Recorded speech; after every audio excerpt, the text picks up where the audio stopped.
This is the Liberator, vegan news for Saturday, July 15th, 2017. And again, the painting in the background is available at artfromaveganheart.com. All right, before we get started, please like, comment, and share these videos. If you're one of those crazy people like me who think sticking a hook through a living being isn't a nice thing to do, then you could be interested possibly in knowing that there's something new called vegan fishing.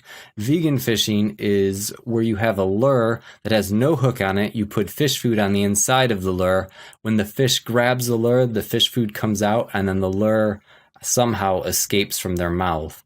I don't know how this all works, so I can't guarantee that it actually is 100% vegan and that there's no harm to the animal.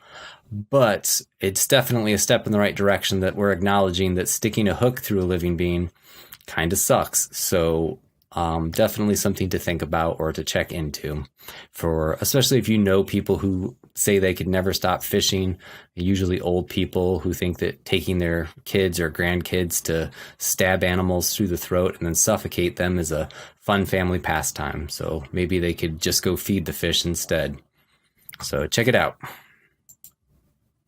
When I first saw this article and I read the 2/3 of the workers, my first thought was actually 100% of the workers, considering the dairy cows are the real workers on the farm, or slaves if you prefer.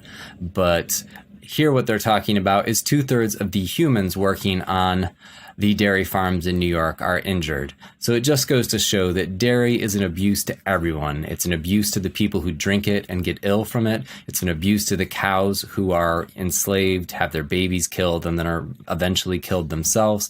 And it's an abuse to the workers who are forced to endure conditions that aren't safe for them. So dairy needs to die, and it needs to die now. So let's get this over with. Today in Grassroots Activists, I want to talk about one of my friends and a personal inspiration to me, Chase Avior. He's been a relentless voice for animals, constantly out there doing disruptions and protests and marches, and also encouraging others to get out there and protest more. I think he and I agree that the more we get our voice out there, the more we disrupt what seems to be normal in terms of harming and abusing animals, the sooner the end will come. And Chase has been amazing at this, making sure that people know there's nothing normal about what they're doing. And he's also been someone who's been honest about when the trauma of what we do and what we know becomes too much, having to cope with that and to take a break. And so we'll be talking about that more in the future. But today I was happy to see that Chase was out there outside of a hot dog stand doing a solo protest with his megaphone and a picture of a pig, and explaining to the people there that by going and purchasing their hot dog, they were participating in, funding what was happening to that animal, and asking them questions about, would they be willing to do that themselves. So I'm going to share a little clip from his protest today, but I think what he's doing is amazing, and I definitely recommend that you follow Chase on Facebook and see all the great things that will be coming from him in the future. I'd like to know if anyone here could tell me what these animals did wrong to deserve getting stabbed in the throat. We do wrong. Because that these sweet little animals right here, you see this picture of this pig? This pig is what's being served here. And the way that this little pig, who's just like your dog or cat, got to this place is that somebody cut their head off. Because we buy these products.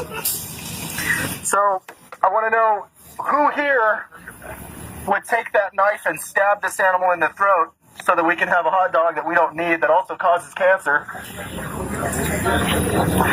So you got to ask yourself, like I asked myself, because I ate animals for 26 years and I never really thought about it. But then one day I was like, well, I wouldn't stab this animal in the throat myself.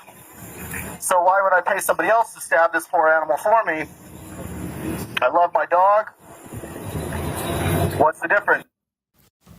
And I think Chase does an awesome job here of just laying it out exactly how it is.